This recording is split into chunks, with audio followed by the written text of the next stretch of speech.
All right, super quick one this week because I'm just ridiculously busy. I've got my folks here helping look after the kids because my beautiful wife and I are so flat out now that the world has reopened here in Victoria, Australia. I've been working in the garden. A bloody twig poked me in the eye.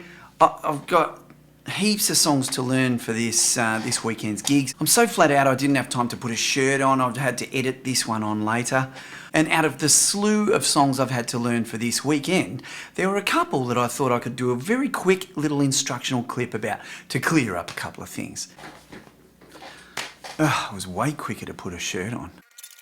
Alright, so let's have a look at Smokin' at the Window. So there's a few tutorials online already for this one, and you probably know what the basic chords are. But as usual, when I have a close listen, there's a couple of things that everyone else is getting wrong. The way I play things, I'm the sole melodic instrument in my main band that I play with. So I'm trying to cop some keyboard parts and maybe some horn parts, and you know, it's not strictly note for note what the guitar's doing, although I like to know what that is. So the start of the song, after that little smoking out the window, you know, it's a string part there, but I'm just doing a couple of octaves of a very high B note. 16th fret on the G string, 19th fret on the E string. Now, where the guitar comes in there, it's an E minor 9, and he kind of slides into it.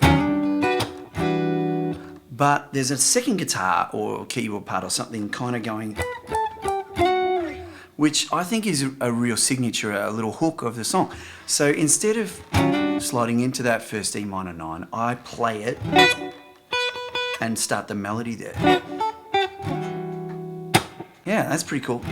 So E minor 9 and that B note on the 7th fret, back to A on the 5th, G on the 8th of the B string, and F sharp on the 7th fret of the B string. And I slide in there so that we're still getting that aspect of the guitar playing. Little theory snippet. The next chord, it sounds to me like a B minor tonality, but the guitar is playing a D major 7, which makes it a B minor 9. So we go from E minor 9. I'm just reaching over there with my thumb to give you the bass note. But the second time is where it gets interesting. The line that's like, got a badass kids running around my whole crib like it's Chuck E. Cheese, goes to a B major 7, all right? That's what everyone's missing. And he does the same thing. It's the same shape. He slides in. So the tonality of the song goes E minor, B minor, B major 7. Yeah, interesting, isn't it? See those little bits? Busy, so busy. Those little bits make the song. You know, don't miss those bits.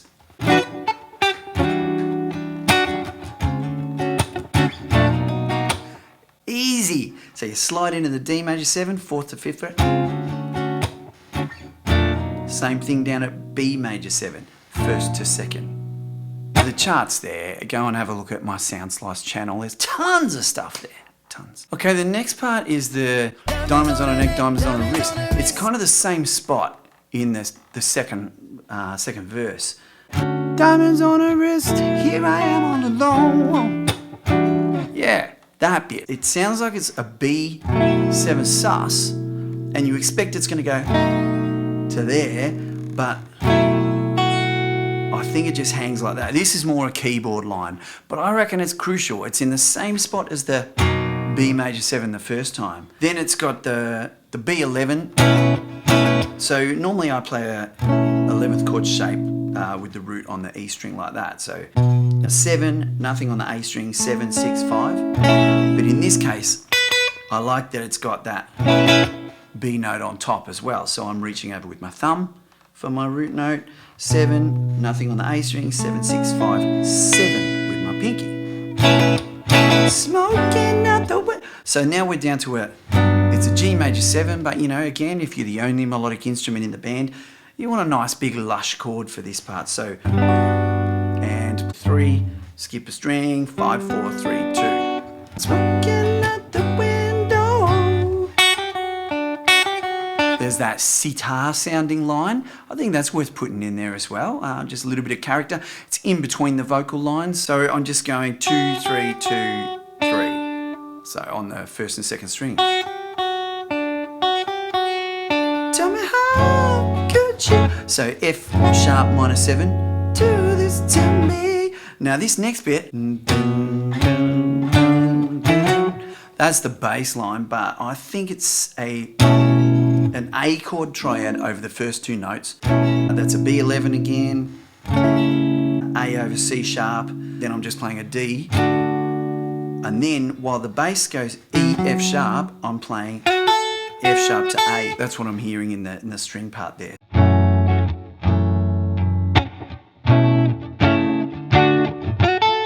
It's actually the vocal line there too. And then we've got the same chord, the G major 7, but over an A bass note now, so it's an A13. D major 7, G major 7, and then an F sharp minor 7. Now here's the third part that I reckon everyone isn't doing quite right.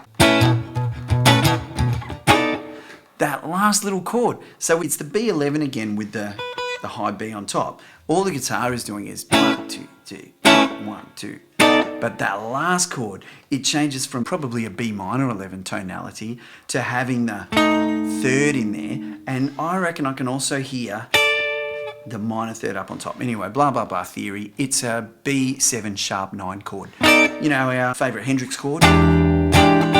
It's that up, way up at a B. I'm playing it down here, so D string 9, G 8, B and E 10. So the bass plays in between with the kick drum like. Yeah, just that last note, and it happens, you know, again at the very end of the song. It's like the last thing that gets played. That note. So there you go. That's the 3 missing bits from Smokin' Out the Window.